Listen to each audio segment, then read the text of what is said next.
la musique se mêle au conte, les membres d'Arba des Tornes sont en fusion sur scène. Le groupe joue pour la première fois son spectacle « Les fables, c'est pas moi, c'est Jean ». L'idée, c'est de reprendre des fables de La Fontaine, pas les 240 fables de La Fontaine, mais quelques-unes.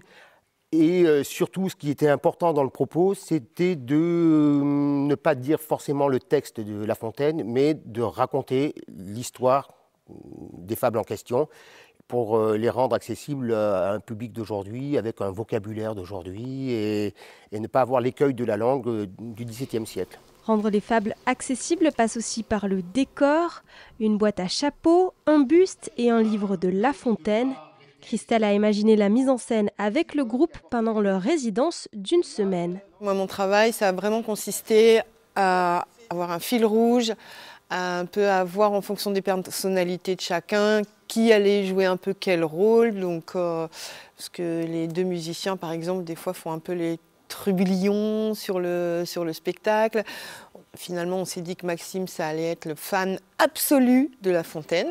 9 fables sont abordées durant le spectacle, ponctué de musique. Accordéon, vieille à roue et violon donnent le ton. Elle crée des ambiances par moments, avec vraiment une ambiance musicale peut-être différente en fonction du ton de la fable. Elle peut également incarner un personnage. Il y a une fable où il y a 4 personnages, où on a 4 petites musiques, un petit peu à la façon de Pierre et le Loup, dans un imaginaire lointain. Voilà, on a voulu jouer cette période baroque à nos jours, avec une musique un peu plus actuelle. Voilà, la cigale et la fourmi qui part un petit peu plus au Brésil, mais une musique beaucoup plus dansante. Voilà.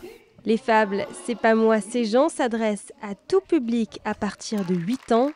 Arba des Tornes espère jouer son spectacle en tournée d'ici l'année prochaine.